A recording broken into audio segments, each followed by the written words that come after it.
Olá a todos! Bem-vindos ao canal Histórias e Confissões. Obrigado por se inscrever no canal para não perder nenhuma história. As histórias que vamos compartilhar, inspiradas em relatos encontrados na internet, destinam-se apenas a fins de entretenimento. Não devem ser interpretadas como um incentivo à imitação de tais atos, ou como discriminação contra indivíduos específicos. Boa sorte! Eu suponho que meu maior desafio sempre foi minha aparência. Longe de incorporar o príncipe encantado dos contos de fadas, eu me descreveria mais como um colosso desajeitado, medindo 1,90 metros e pesando quase 136 quilos. Felizmente, essa massa é isenta de gordura desnecessária. Meu nariz proeminente combina desajeitadamente com meus olhos afastados, dando ao meu rosto uma expressão perpetuamente surpresa. Apesar de ter todos os meus dentes e cabelo, esses não conseguem embelezar minha aparência geral. Profissionalmente, sou operador de máquinas pesadas, o que me leva a manter meu cabelo loiro areia bem curto, uma conveniência para a limpeza e para evitar que me atrapalhe o campo de visão. Com todos os meus defeitos, considerei-me abençoado por poder me casar com uma mulher e compartilhar minha vida com ela. Loreta, longe de ser feia, não estava entre as belezas de tirar o fôlego. Para mim, ela era perfeita. De estatura baixa, medindo 1,57 metros, ela suportava meu jeito rústico com uma paciência angelical, sempre me provocando de maneira carinhosa, sem nunca me fazer sentir diminuído ou insultado. Nosso casamento precoce nos abençoou com um filho, Brian, agora com 16 anos, e uma filha, Mônica, um ano mais nova. Felizmente, as crianças herdaram mais da mãe, tanto na aparência quanto no comportamento, exibindo uma inteligência e uma educação que me enchem de orgulho. Eu trabalhava para meu tio S, como operador de máquinas pesadas em que parecia um negócio familiar. Embora fosse administrada com habilidade por meu tio, a empresa mantinha um espírito de família.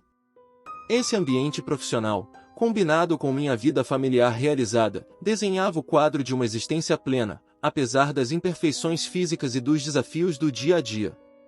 Nessa tela da vida, cada fio, embora às vezes áspero, contribuía para a harmonia geral, testemunhando uma realidade onde as aparências se apagavam diante da riqueza das relações humanas. Todos nós nos dedicávamos ao nosso trabalho, acumulando horas, para que ao final do ano, após reinvestir em material, o restante dos lucros fosse compartilhado entre os membros da família. Loreta havia conseguido um emprego em uma empresa modesta, especializada em avaliações imobiliárias para bancos e investidores. Ela não realizava as avaliações em si, mas gerenciava todas as tarefas administrativas, datilografia, arquivamento e entrada de dados. A vida nos sorria, e eu deveria me contentar com essa harmonia. No entanto, um pequeno detalhe começou a perturbar minha mente. Eu vi no pescoço de Loreta algo que parecia um chupão. Normalmente, eu teria abordado a questão com leveza, fazendo brincadeiras a respeito. Mas, por uma razão inexplicável, eu me abstive.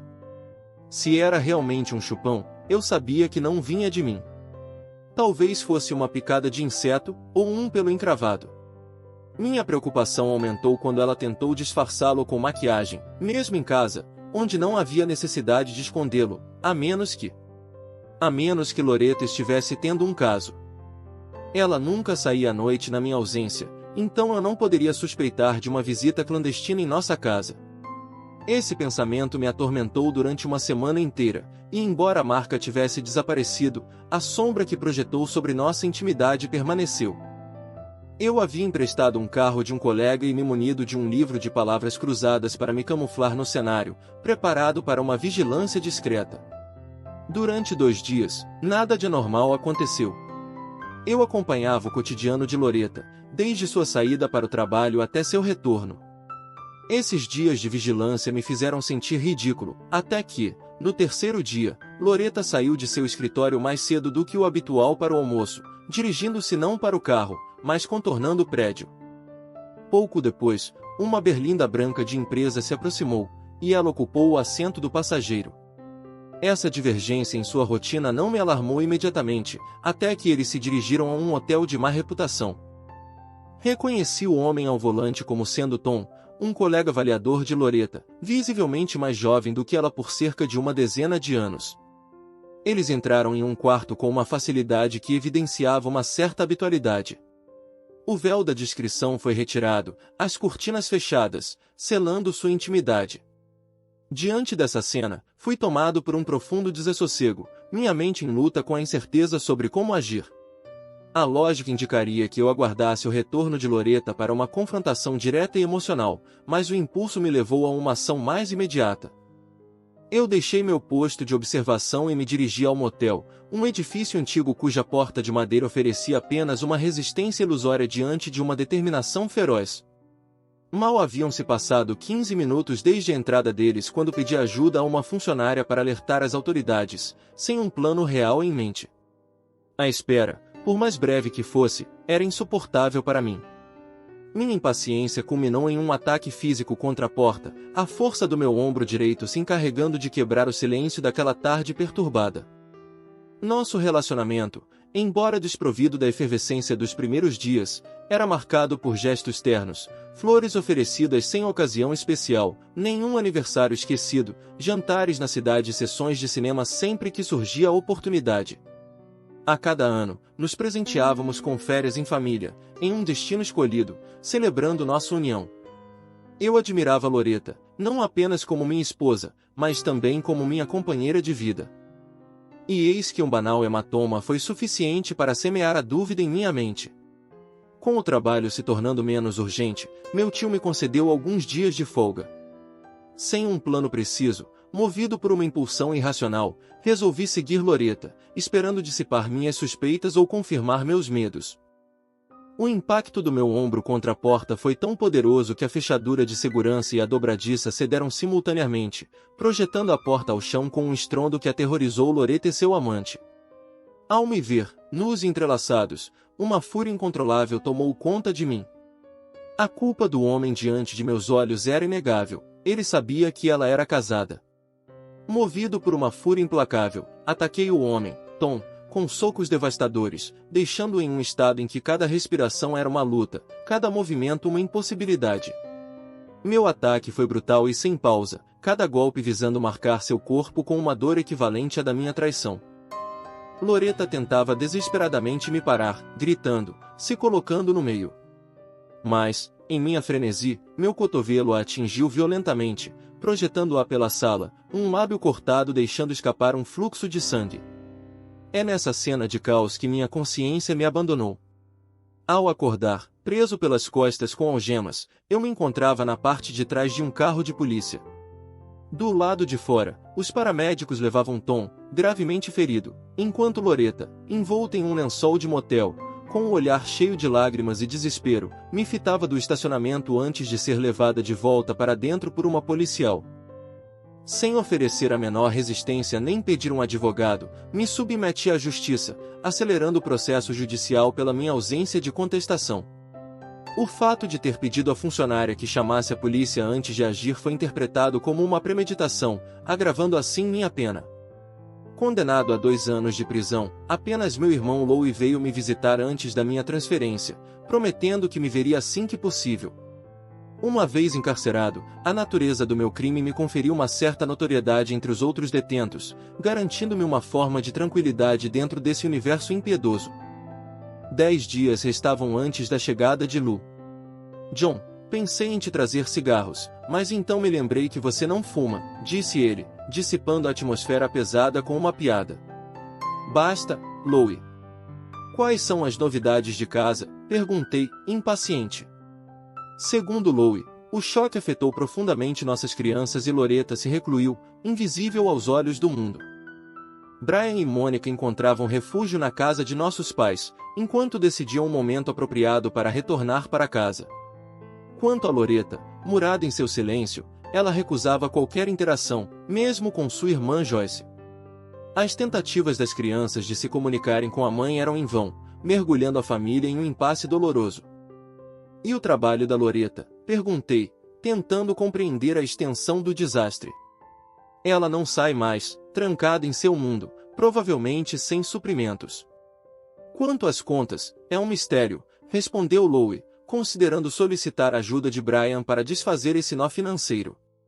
Mônica, por sua vez, mostrava-se determinada a romper o silêncio de seu lar, custe o que custar. Então, havia Tom, o homem no olho do furacão, sempre hospitalizado, seu estado testemunhando a gravidade dos meus atos. O que eu fiz, eu me lamentava, tomando plena consciência da magnitude dos meus gestos. Você extrapolou os limites, John. Suas feridas são graves, rins, baço, sem falar em outras sequelas. Lowe me descreveu sem rodeios o estado de Tom, aumentando meu tormento. A culpa me dominava, a urgência de falar com as crianças se tornando premente. Você pode trazê-los aqui, na próxima vez, eu perguntei, esperando consertar o que ainda poderia ser consertado. Após a partida de Lowe, eu elaborei uma lista mental dos passos necessários para apoiar minha família, agora dispersa pelas consequências dos meus atos. Cada item refletia a magnitude do vazio deixado pela minha ausência, um vazio que eu havia prometido preencher, de uma maneira ou de outra, apesar das barras da minha cela. Eu sentia o dever imperioso de zelar pelo bom funcionamento do nosso lar, pelo menos até que Brian e Mônica terminassem o ano letivo. 5 dias depois, eles vieram me visitar sem a companhia do tio Lowe. Ele estava preso ao trabalho, explicou Brian, que havia orgulhosamente assumido as rédeas ao pegar o carro da avó deles. Desde a minha prisão, parecia que o carro tinha permanecido abandonado no escritório, e a mãe dele se trancara em um silêncio obstinado, recusando-se a sair de casa ou mesmo a falar. Mônica, com o olhar impregnado de tristeza, confirmava as palavras do irmão. Loreta se isolava, dando voltas em casa, surda às perguntas e aos incessantes telefonemas. A caixa postal transbordava de mensagens, algumas delas de jornalistas curiosos. Diante dessa situação, Brian se mostrava surpreendentemente otimista, convencido de que poderiam superar essa prova por meio do estabelecimento de uma nova rotina diária. Nós dedicamos a hora seguinte a elaborar um plano de ação. Graças ao meu salário sempre pago, decidimos automatizar o pagamento das contas e confiamos a Mônica a tarefa de recuperar o cartão ATM da mãe para as despesas correntes. Brian se encarregaria das tarefas externas e da manutenção dos veículos, apoiando também sua irmã nas tarefas domésticas e no preparo das refeições. Apesar de seu recolhimento, Loreta continuava a cuidar de si mesma, mesmo que sua interação social fosse reduzida a zero. Mônica percebeu uma mudança no comportamento da mãe, que se tornará obsessiva na manutenção da casa, rearranjando e limpando continuamente sem motivo aparente. Antes da partida, expressei o desejo de conversar com Loreta, apesar das dúvidas de Mônica sobre a receptividade da mãe a tal conversa. Ela prometeu, no entanto, tentar. Loreta se envolveu em um silêncio impenetrável, nunca vindo me visitar na prisão, não me ligando, não respondendo às tentativas de contato iniciadas por Mônica e Brian, mesmo com a intervenção da irmã Joyce. 6 meses se passaram sem que eu recebesse a menor explicação dela. Meus filhos e Lowe continuavam a me visitar regularmente, oferecendo uma aparência de normalidade aos meus dias. A situação tomou um rumo inesperado quando Tom Boyce, após ter sido gravemente ferido, recebeu os papéis de divórcio de sua esposa, enfrentando assim encargos financeiros esmagadores. As complicações financeiras de Tom o levaram a processar-me, acrescentando complexidade à minha situação já precária. Meu tio, agindo rapidamente, mobilizou o advogado da empresa para lançar uma contra-ataque jurídico visando anular todas as acusações, uma manobra que, por sua habilidade e ousadia, fez desaparecer as acusações contra mim sem que eu tivesse que pagar nada. 3 meses depois, a dinâmica familiar permaneceu inalterada. Brian, tendo concluído seus estudos, se preparava para entrar na Força Aérea, enquanto Mônica, agora com carteira de motorista, cuidava da logística do lar, minimizando o impacto da ausência de sua mãe, ainda reclusa. A indiferença persistente de Loreta fez-se a qualquer esforço de comunicação sobre minha situação ou sua visita à prisão constituía uma fonte constante de dor. Apesar das tentativas repetidas de Mônica para romper o muro de silêncio erguido por Loreta, esta se recusava categoricamente a qualquer diálogo ou encontro, uma recusa que, apesar das circunstâncias, não parecia afetar demais o dia a dia de Mônica, mas que, a longo prazo, não era viável. Mônica acostumou-se a me visitar sozinha após a partida de Brian, às vezes acompanhada de Joyce, a irmã de Lowe. Loreta, por sua vez, persistia em seu isolamento, recusando-se a qualquer forma de comunicação comigo ou com qualquer um. As horas de solidão na prisão me deixavam todo o espaço para meditar sobre essa ruptura. Nunca Loreta se desculpou, nem buscou explicar seu gesto, nem mesmo reconheceu qualquer erro. Seu silêncio me reduzia a uma insignificância dolorosa, como se minha presença em sua vida não tivesse sido mais do que uma trivialidade a ser eliminada uma vez o conflito resolvido. Esse apagamento da minha pessoa de sua vida me levava a ruminar pensamentos amargos, alimentando uma raiva crescente. Tom Bostic, por sua vez, havia deixado o centro de reabilitação e parecia carregar os estigmas físicos de nosso confronto. A compaixão que eu podia sentir por ele se esvaía diante das revelações de Mônica. Em um momento de urgência, enquanto Loreta tomava banho, Mônica descobriu na bolsa de sua mãe um celular pré-pago escondido, contendo apenas um único número registrado. O fato de que esse número pudesse conectar Loreta a Bostic reativava meus tormentos. Embora a possibilidade de uma reconciliação com Loreta me parecesse agora fora de alcance, a ideia de que ela pudesse manter um vínculo com o homem responsável pelo nosso desastre familiar atiçava minha raiva. Essa nova revelação abalava os fundamentos do que restava da minha serenidade, tornando minha dor na prisão um lugar de tormentos renovados. A notícia da minha libertação antecipada foi uma virada inesperada. Entre os 127 detentos escolhidos, eu era aquele que tinha mantido um comportamento exemplar, com uma promessa de emprego no horizonte e a etiqueta de primo delinquente como vantagem. Lou e Mônica me receberam ao sair. Eu havia planejado me refugiar na casa dos meus pais, até que Loreta se acostumasse com meu retorno. Mas foi em vão. Pela primeira vez em um ano, ela havia deixado o lar, levando seus pertences sem uma palavra para ninguém, evitando assim a confrontação que eu antecipava com certa apreensão. Tom Boss também havia deixado seu posto na mesma semana, adicionando uma camada de ironia à minha situação já complexa. Em vez de ficar na casa dos meus pais, escolhi me instalar com Mônica, que recebia minha presença como um alívio, apesar de o fato de que isso muitas vezes me deixava sozinho à noite, fazendo-me estranhamente sentir falta da companhia de meus antigos colegas de prisão. De volta ao trabalho, mergulhei no esquecimento pelo sobrecarga, apreciando a normalidade e a estrutura que isso trazia aos meus dias. Meu gosto por cerveja havia desaparecido durante meu tempo na prisão, uma versão que me fazia preferir refrigerante e chá gelado às noites regadas a bebidas.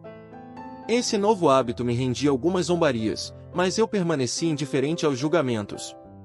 O verdadeiro desafio surgia à noite, quando os pensamentos sobre Loreta e Tom Boss me invadiam, lembrando-me da traição e da indiferença com que fui tratado.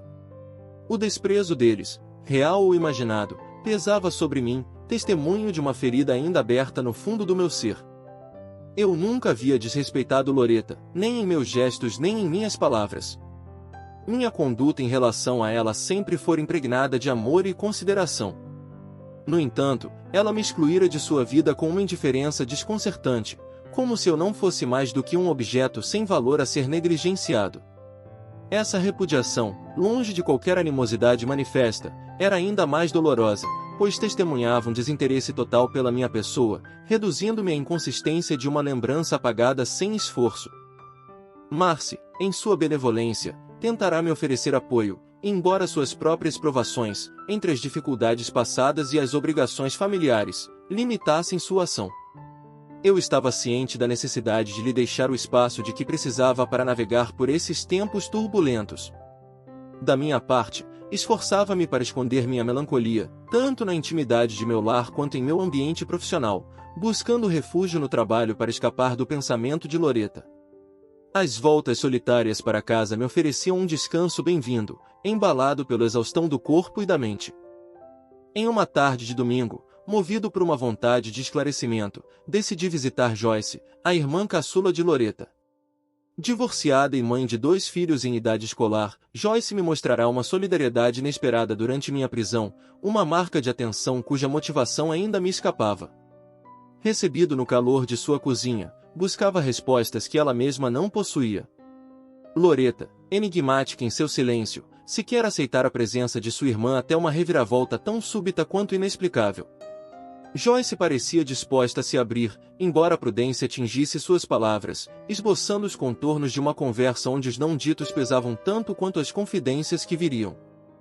Joyce me revelou, com uma pitada de humor tingido de tristeza, que se sentirá obrigada a me visitar na prisão, percebendo que Loretta me abandonara injustamente.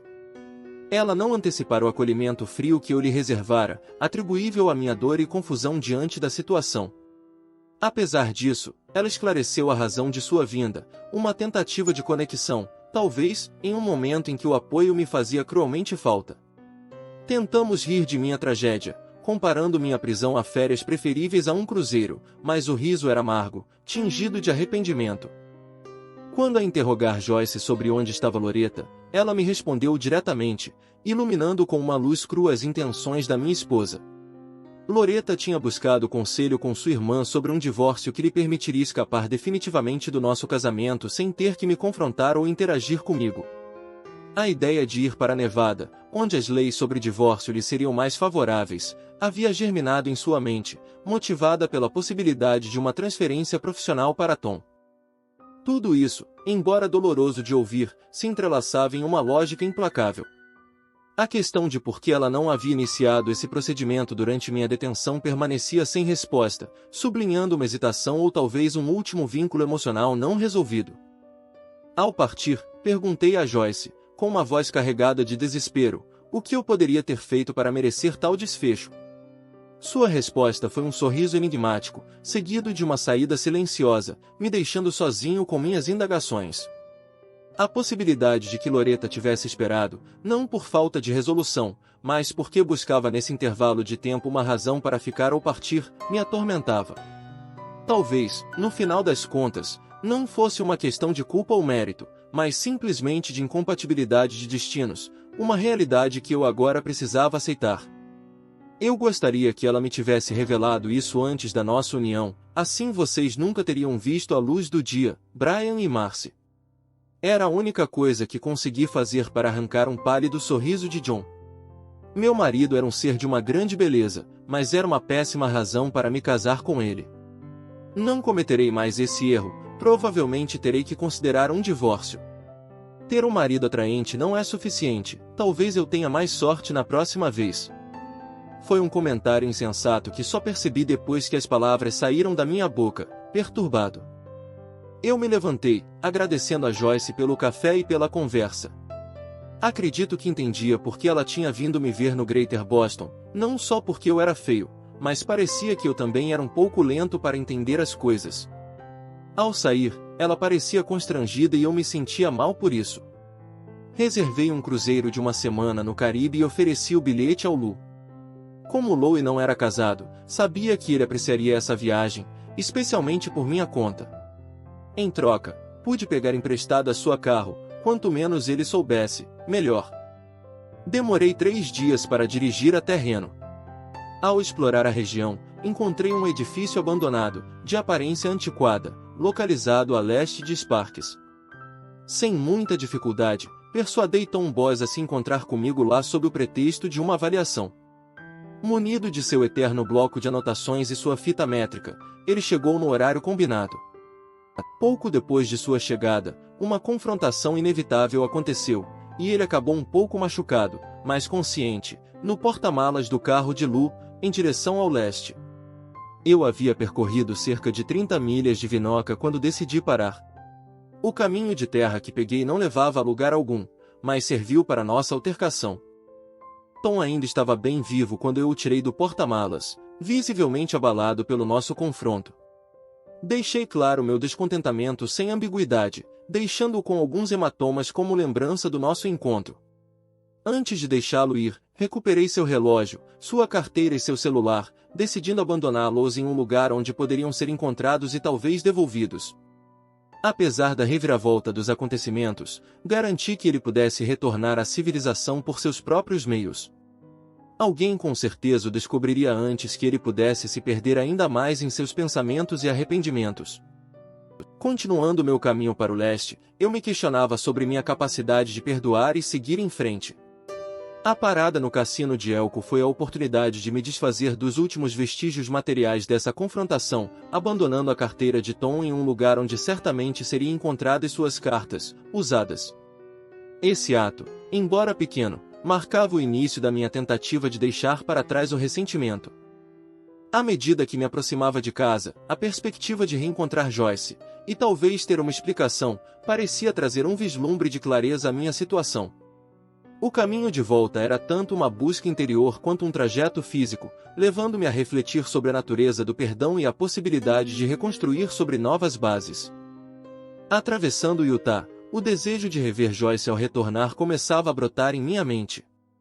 Em vez de uma busca por consolo, era o desejo de recuperar um vislumbre de normalidade que me movia. Imagine, um jantar a sós, não como um curativo em uma ferida ainda aberta, mas como o primeiro passo rumo à reconstrução de uma vida social que eu havia negligenciado.